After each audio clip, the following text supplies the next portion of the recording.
Welcome to another episode of Tank Talks, your personal think tank for all things startups and venture capital. I'm your host, Matt Cohen, founder and managing partner at Ripple Ventures. On today's show, we welcome Ali Nichols, co-founder of Getaway, to discuss turning a passion for real estate into the next Airbnb competitor. Ali shares her journey starting out at Uber in San Francisco, working in the real estate group, and her time at real estate investment platform Bungalow, and how the inspiration from both those places gave her the courage to finally launch her latest venture, Getaway, which she describes as an investing platform for vacation rentals. We cover how the old timeshare model our parents were dragged into is so archaic and outdated, and how Getaway is trying to combine the demands of younger generations to not only invest in real estate, but also enjoy the perks of it as well during our conversation. Finally, Ali shares how she was able to raise her latest seed round of $5.9 million from an amazing group of investors like Cowboy Ventures, XYZ, and Knight Ventures, alongside an amazing group of angels including operators from Robinhood, Ramp, Plaid, and Pipe. But before we get started today, as our listeners probably know by now, the team at Ripple is always focused on helping our founders and portfolio companies find the best partners to work with. And when it comes to corporate finance and cash management, there's nobody we recommend more than the team at Jeeves. At Ripple, we manage all our fund expenses and employee credit cards using Jeeves. The team at Jeeves helped me get my team set up with physical and virtual cards in days. I was able to allow my teammates to expense items in multiple currencies, allowing them to pay for anything, anywhere, at any time. We weren't asked for any personal guarantees or to pay any setup or monthly SaaS fees. Not only does Jeeves save us time, but they also give us up to 3% cash back on our purchases, including expenses like Google, Facebook, or AWS every month. The best part is Jeeves puts up the cash and you settle once every 30 days in any currency you want, unlike some other corporate card companies that make you prepay every month. Listeners of Tank Talks can get set up today with a demo of Jeeves and take advantage of our Tank Talks special with a $250 sign-up bonus and skip the waitlist that already has thousands of companies waiting on it by visiting tryjeeves.com/Tank Talks. Use referral code Tank Talks to get set up today. Now let's jump into the tank for this week's episode with Ali Nichols from Getaway. Thanks for joining us in the tank today, Ali. Thanks so much for having me, Matt. You know, Ali, it's so awesome to have you join us today because I'm very excited to hear about your newest venture, Getaway. But before we jump into that topic, I would love it if you can give our audience a brief background on how you got started working in technology and eventually in the startup world. Yeah, so I ended up moving to San Francisco in 2014 for a consulting job and immediately was surrounded by tons of friends that were working in tech and at startups. And it was just so clear and evident that they loved what they were doing and were excited to go to work every day. So I decided at that moment I was going to do whatever it took to leave my stodgy consulting job and get a role at a fast-growing startup. And back in 2014, it was the rise of Uber. Uber was kind of starting to take over the world. It had expanded to second-tier markets. And I remember thinking I had moved from Pittsburgh, Pennsylvania, and thinking, wow, like if I had had an opportunity to press a button and get a car in Pittsburgh during my time there, that would have just been like a game changer for me. So I just decided Uber was the place I had to work. And I think I applied for 50 different roles. I would do anything to get in the door there. And I'm so glad I did because on my very first day starting that role and kind of my first day in the tech industry, I realized that I would never go back. Like I remember walking on the floor of the HQ and thinking like, wow, there are so many amazing, bright people here working on such big problems and they love what they're doing. This is such a unique industry in at large that it's really cool and it just can't be beat. So that was my first step into the door of like the tech world. And throughout that, I've always had a love for real estate and had a huge passion in that space. So my kind of entire career since then has like, how can I take steps closer to marrying my love of real estate and the tech world? And so you've seen me kind of move more clearly to prop tech. So we'll get into that, but maybe just tell us a little bit. You had this consulting gig that started like most of our guests come on the podcast. A lot of them bite their tongue and then they decide to eventually jump into tech. But you were just so enamored with obviously what you were seeing out there. And a lot of your smart friends, probably you started in consulting or accounting or finance as well, eventually go work in technology. So, how long did you last in consulting? And then, how did you feel confident enough to make your way over into, the Uber HQ eventually? Yeah, so I was in consulting for about 2 years, and doing the grind, like the Monday through Thursday travel and everything. In terms of the confidence to switch over, I think for me it was just I want to do this, and I'm not going to take no for an answer. And so I truly did apply to like 50 jobs at Uber, knowing that it was so competitive to get a role there at the time, and just decided like this is where I want to end up. If I can get my foot in the door, then I'll be able to figure out where I want to be and figure out my space in the tech industry. Now, where did your passion for real estate really come from growing up in Pittsburgh? Did you have family members in the real estate business? How did you think about that? Growing up, I was that kid, like at 10 years old, that would open up the newspaper and circle every single open house that I thought was interesting, and then beg my parents on Sunday afternoon to go to them with me. And it was funny because I think a lot of people love real estate from the aspect of like looking at beautiful houses and, quote unquote, real estate porn. But I was like the kid that was like trying to convince my parents that this was a really great deal and we could optimize by, trading out of their house into this house, which had like a bigger opportunity for appreciation because of the lot or the view or the features of the home. And I don't know where that came from. That was just, I think I might have just been born with it because neither of them are in the real estate industry at all. It just started at a young age. And throughout even my career in tech, I was doing things on the side, real estate focused and trying to make things happen. So then being able to kind of, my full-time career, bring those two concepts together has just been a dream come true. That's amazing. At 10 years old, you're looking through the, newspaper, circling houses that your parents can trade up to and then comparing the lot sizes, before we ever had any online, databases of real estate listings. You were doing it the old fashioned way. I thought you were going to say that you were just obsessed with the game Monopoly and you just wanted to own all the properties you could in your neighborhood. But I guess that works as well, too. So obviously it worked for you because during your time at Uber in San Francisco, you ended up working in the real estate group as their senior global program manager. So can you share more on what that role really entitled and what were some of the biggest challenges and lessons you learned during your time managing that group? So the real estate team at Uber, it was quite interesting. They actually managed over 1 million square feet globally, which is very big for a company that size and especially at a global scale. And it was all types of real estate, everything from corporate to retail to industrial, which is really unique also. So during the time, the focus was really how do we optimize the space to meet business objectives? And at the period that I was with the company, they were really transitioning from this hyper-localized model to now a regional model. So we had footprint in basically like every city in the US. And now we were bringing people to HQs, and centers and hubs.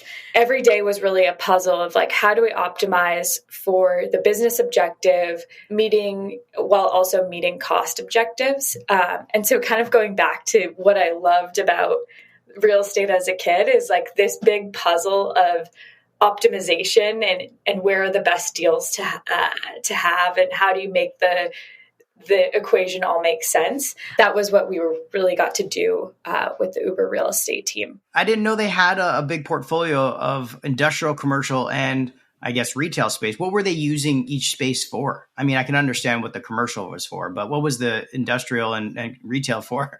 Yeah, so corporate was office. Retail were all the driver partner centers. So if you signed up to be an Uber driver, oftentimes there were places where you'd go in for training or could take a snack break or things like that. So those were all actually retail type real estate locations.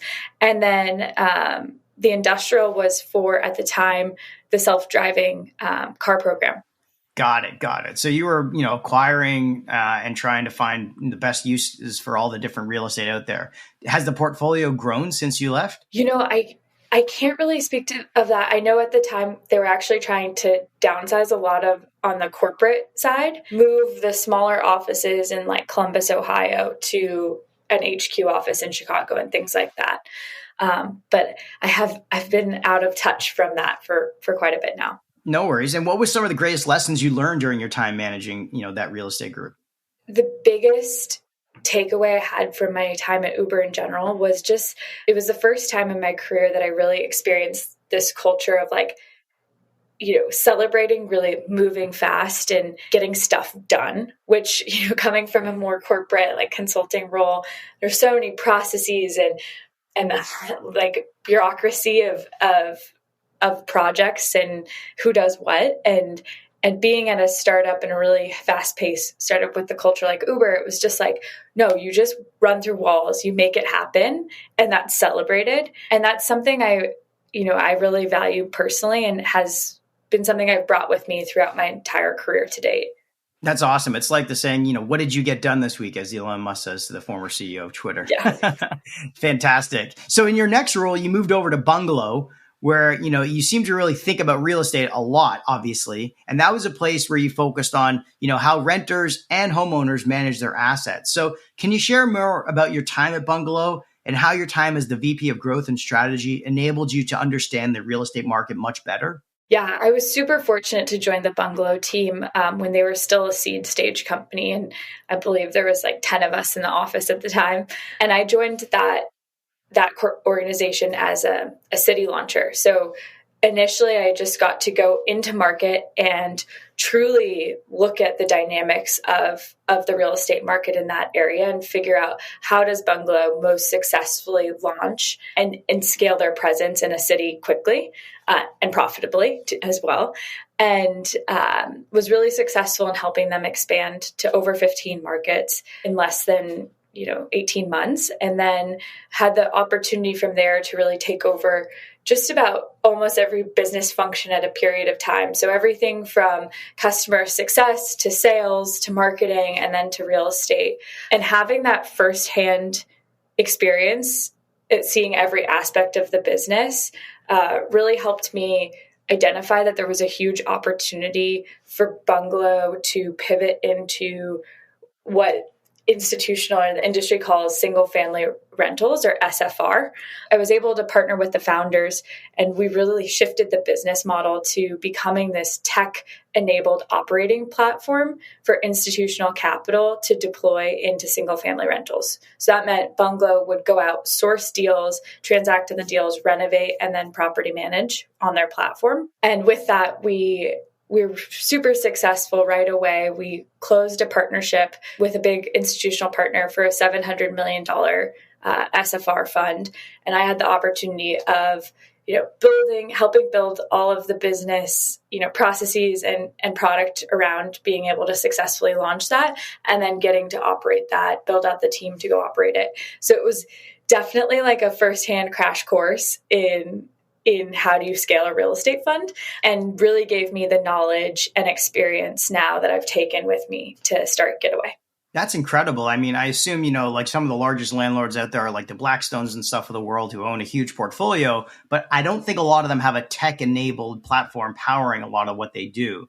So, given where we were from all the interest rates at, basically 0% to where we currently are today, did the model change by the time you'd left to go start your newest venture, Getaway, or was it always the same? It was always trying to find single family rentals, clean them up, fix them up, and then put them onto a platform to rent them out, basically, like all the other private equity managers have been doing over the years. Yeah, so that model on the back end in terms of sourcing and bringing those properties online was very similar to the other big, large private equity players in this space, but inserting technology to make it more, to improve the process and efficiency of being able to do that, use less headcount, things like that. Those are the pieces where I think Bungalow did a really great job.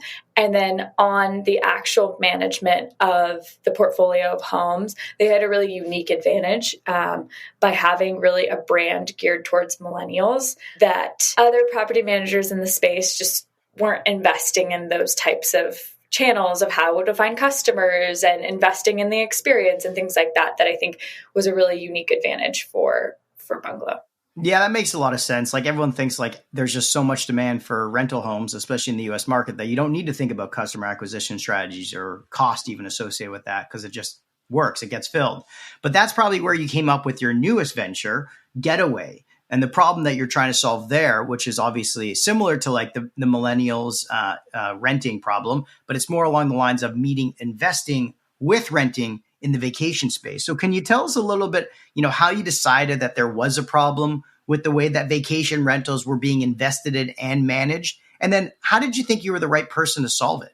So kind of taking a step back on that, I think what we've seen in the United States with the real estate market is the cost of home ownership, whether it's your primary or secondary home, has just continued to skyrocket. And now with interest rates rising as well, purchasing power is, basically cut in half from where it was a year ago.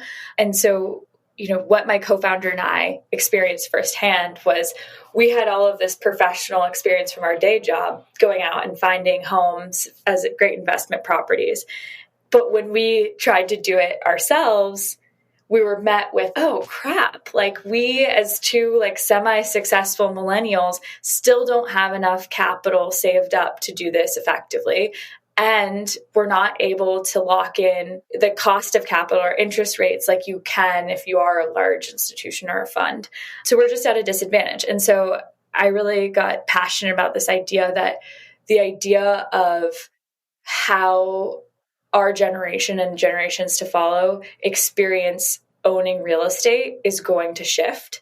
And so how do we create ways to give access to that ownership and that mechanism of generating wealth that are non-traditional to what we've known in the past? And so really opening up access to being able to invest in real estate was where we started with why we wanted to start Getaway. And then on the vacation rental piece, one thing that is like very stereotypical millennial is like when we were looking to build our own portfolio personally, I, of course, was like, well, let's focus on short-term rentals because one, I know that if operated well, they can cash flow more than a long-term rental. And two, there's this added bonus of like, every couple months, like we get to go actually stay in our property and like have that lifestyle benefit. Like it's the cherry on top of like, this can be an investment, but I can also enjoy it and bring my friends and family. And that's really important to me. And I value that. So that's where we're really marrying the two ideas with Getaway. And I think it makes us a unique option as a real estate investing platform. Because first and foremost, this is an investment. You're investing fractionally in premier vacation rental properties, and you're earning cash flow and appreciation from the underlying asset. But then in addition, there's also this membership program where as an investor, you can go stay at the entire network of Getaway homes with member-only benefits, which show up as discounted stays, getting to book out much earlier than the general public. So you actually get to stay and like enjoy your investment versus it just being in an app, hoping that it goes up into the right someday.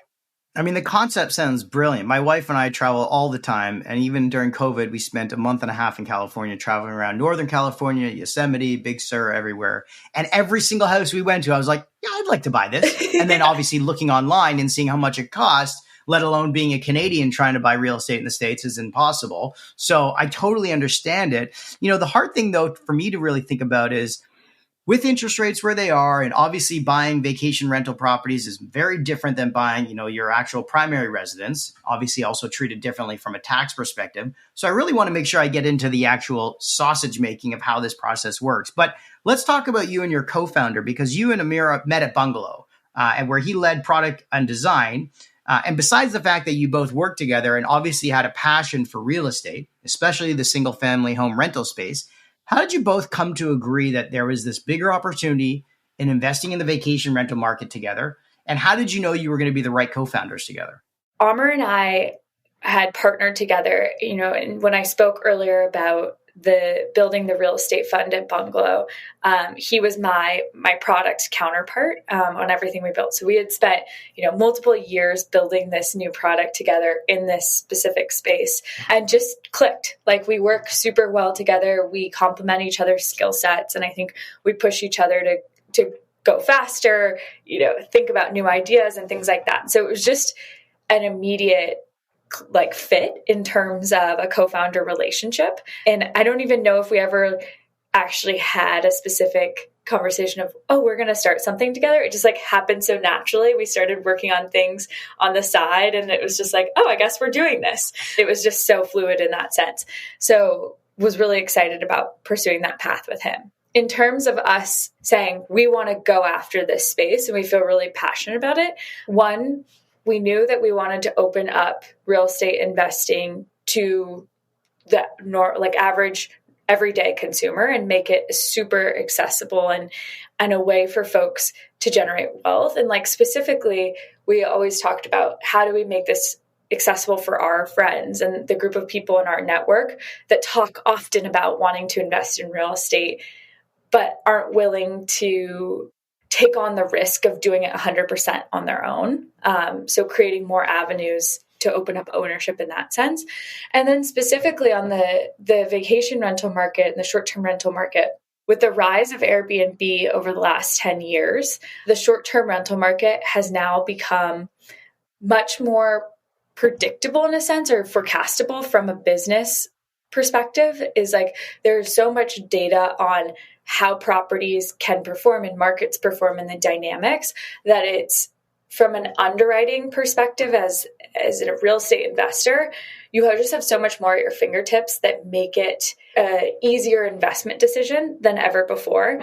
And what we're seeing is this market continues to grow. So in 2021 and 2022, short-term rental demand grew over 20% respectively each year. And they're expecting, the predictions from all of the short-term rental data providers and hospitality industries are saying that the CAGR for the industry is somewhere between 8 to 15% for the next 6 years. So it's like we're seeing short-term rentals take more and more market share away from the hotel industry. And as both hospitality grows too, there's more pie. So there's definitely an opportunity here. And from a competitive landscape as well, because the operation pieces are more difficult, institutional capital has not entered this space yet. So there's an opportunity to find amazing deals and go after the space like wholeheartedly without having like Blackstone come in and buying up hundreds, 1,000 units that you're competing with from an offer perspective. So there's a really just interesting moment in time that I think make this space really exciting. That's interesting. So obviously it's like, the data providers have given so much transparency to the asset class. It's almost like buying a stock. It's so predictable, which makes a lot of sense.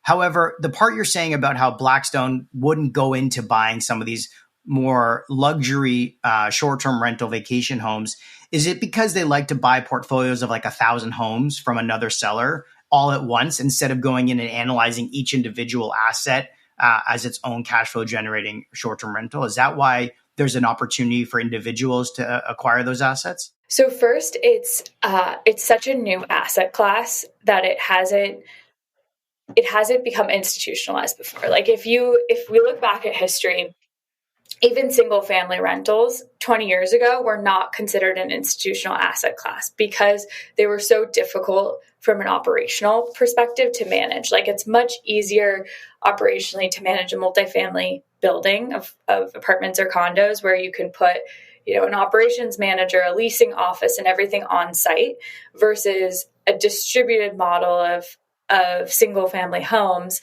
You have maintenance techs like running around the city all day trying to handle it. You don't have centralized leasing. All of these things just operationally are more challenging.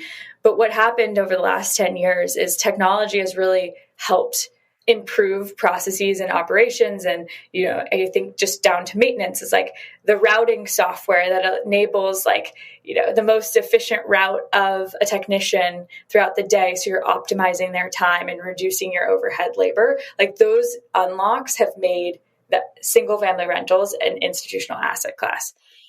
So now as that becomes more and more competitive, you'll start to see folks are looking for the next higher yielding asset class. And that's where I think short-term rentals are on this like cusp of, not yet institutionalized, but as we continue to see the rise of Airbnb and these platforms where the demand side is more predictable. Folks will, institutional capital will start to look at the short-term rental space and see, can we find an operator who can operationalize those aspects of it being difficult? Cleaning, guest management, all of these things that are added on to the long-term rental space, but that hasn't happened yet. So I don't think, going back to your question, it's like the Blackstones of the world haven't entered the space yet because nobody's proven that the space can really be scaled from an operational capacity. But I think you're starting to see more and more operators like ourselves or like a Wander, for example, coming into the space and saying, no, we're going to build a brand to operationalize this. And then thus there can be institutional capital coming in because there's a clear way to operationalize the entire portfolio. It sounds like you're putting a bit of a crowdfunding investment platform mixed with a timeshare membership model together. So let's break those two apart for a second. There's obviously crowdfunding platforms for investing in real estate out there that have been around for some time. And we've got platforms like Fundrise and Yield Street. So first, what's the main difference between Getaway and the existing platforms on the crowdfunding investing side? And then we'll get into the timeshare membership model after. Yeah. So first and foremost, all of our products are built for everyone. That means that anyone, whether you're non-accredited or an accredited investor, can invest in Getaway. Second, you have complete agency in the investments you're picking, meaning you're actually investing in a specific property that you're excited about and that you've done your due diligence and homework on and have an outlook on how that property is going to perform versus a fund model, which you're investing in a thesis. Third is the asset class. Kind of going back to, short-term rentals in general, it has yet to be an asset class that, the fund model has gone after. So, you can't invest in short-term rentals on Fundrise or Yield Street today. And then the fourth is this really ability to enjoy and like touch and feel your investment. No one else offers that capability of, I'm an owner in this and I'm actually going to stay and I have a benefit of visiting my investment or, the entire portfolio I'm invested in.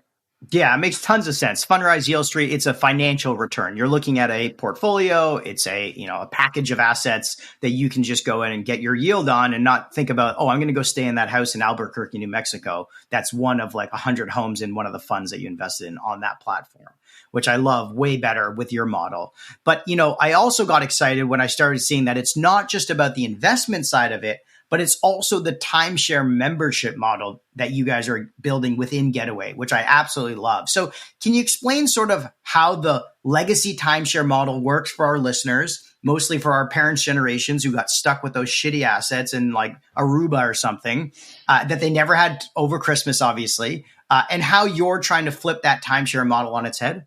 Historically, with timeshare models, you're purchasing the right to use a property, but you're not purchasing the underlying asset.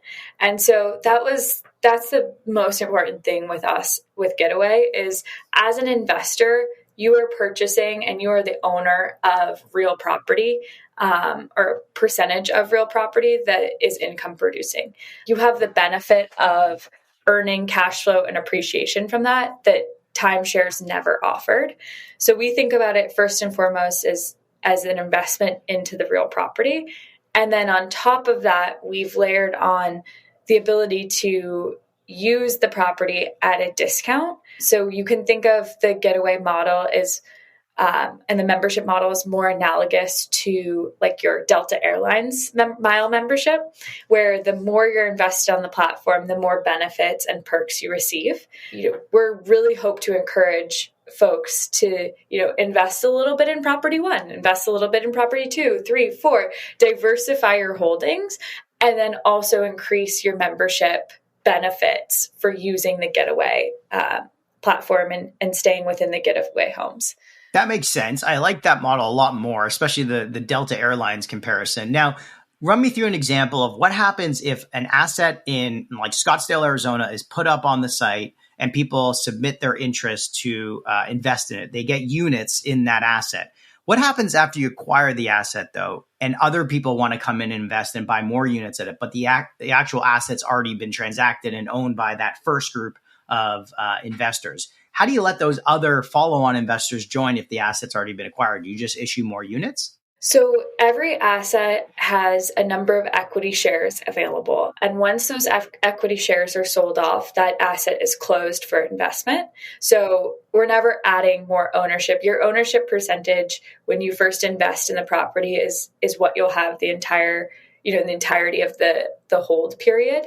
One thing that is on our product roadmap is building out a secondary trading marketplace. So let's say in 2 years, a home's really appreciated and you want to pull the cash out for some other investment, you would be able to actually list your ownership shares on Getaway, and we'd help you market to find a new investor to take them over from you.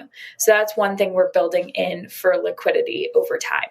Yeah, I love that. Very similar to the Rob Petrozzo story with Rally Road, where he was on the podcast sharing how the collectibles market is exactly the same. There's a fixed number of units to buy that, Babe Ruth rookie card, but there is a secondary market where they can transact and they collect interest from both sides and then they match off against each other.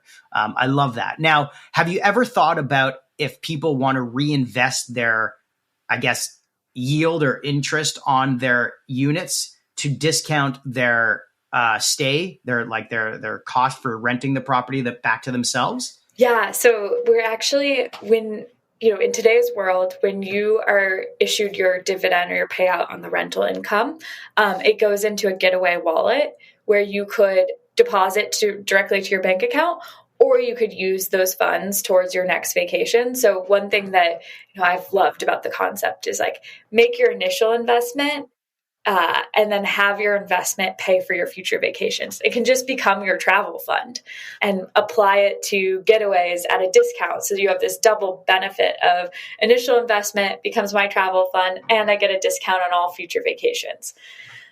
So we're really excited about the opportunities to do more and more things like that.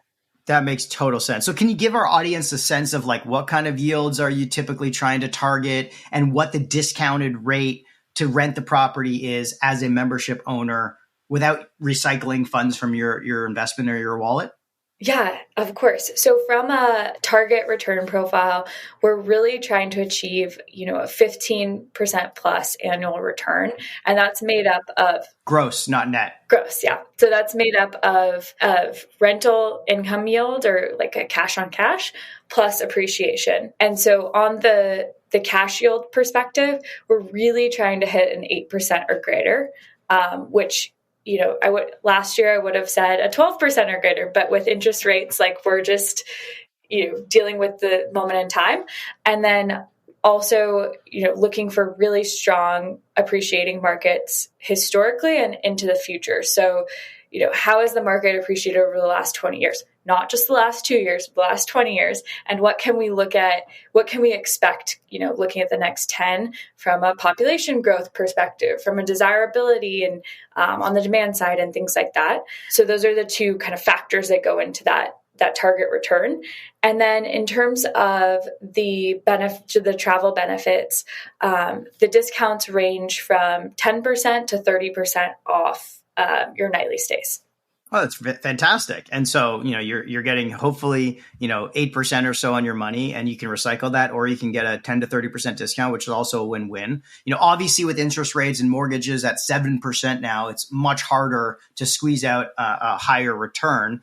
Does your cost of capital fluctuate, obviously, with the interest markets, or were you able to lock in a more preferred institutional rate for purchasing new assets into the portfolio?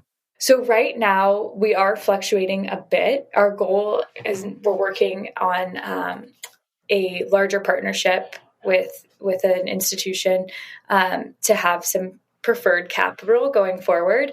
But with that, one benefit of this crowd-funded equity model is we're able to play around with the leverage. So we don't go into a deal and always have to have an 80% LTV or 80% loan on a property. which allows us to then still make deals work within that, targeting an 8+% return on the cash side that, individuals usually can't put together themselves because it just requires so much upfront capital. No, that makes a ton of sense. Now, I already saw that you launched a couple offerings in places like Scottsdale and Miami, and you plan on opening up in Palm Beach soon. So how did you decide what markets to go after first? And, how are you thinking about building out the portfolio across the US going forward? Yeah. So first and foremost, we listened to our customers. We just took a ton of feedback from customer insights to understand where people wanted to be invested and where they wanted to travel to.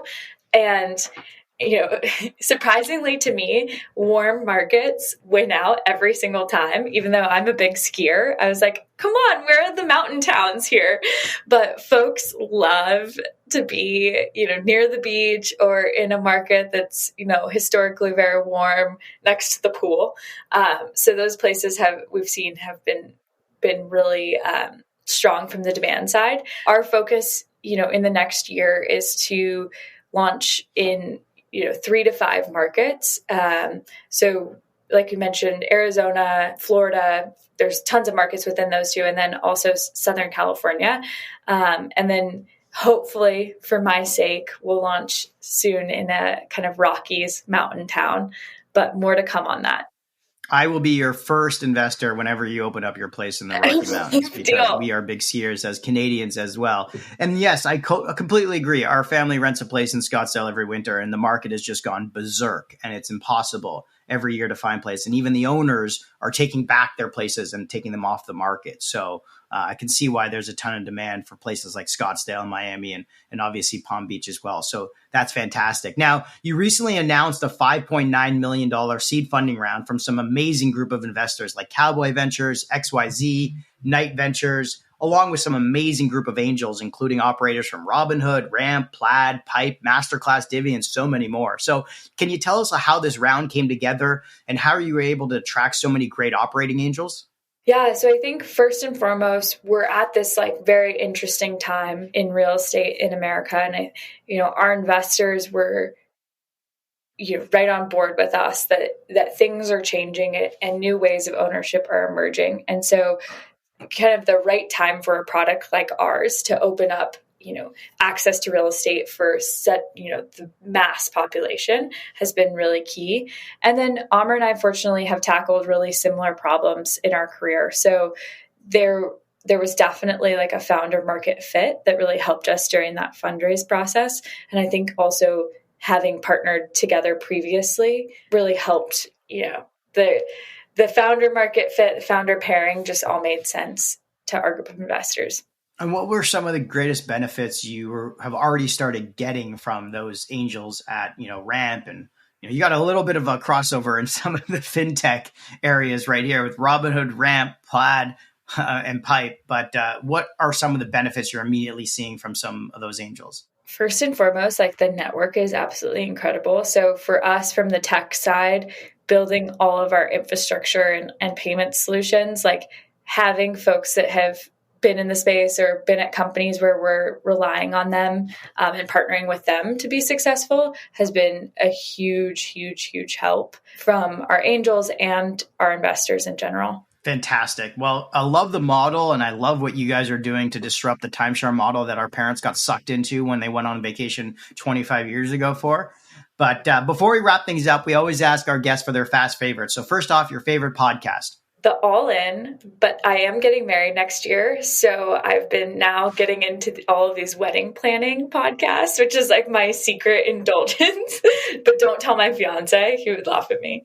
I did not even know there were wedding podcasts when I was getting married. A whole thing. Don't want to hear it. I'm going to plug my ears to those. Good luck, though, and I promise not to tell your fiance. Who's your favorite bestie on the All In podcast? Probably David Freeberg. I was going to say it had to be Freeberg. He's just so cute, and he's so innocent, and he's so freaking smart. He's got such a big brain and such a kind heart that you just kind of love him. Next, your favorite newsletter or blog? Lenny's newsletter. Classic. Perfect. We get that one all the time. Second or third, your favorite tech gadget? This one made me feel so lame. I think it's probably my AirPods. I live with them in. Another top choice here on the pod.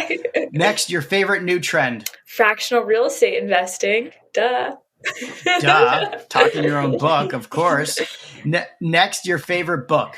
Okay, so life classic favorite, To Kill a Mockingbird. And I was super bummed I missed it on Broadway with Jeff Daniels.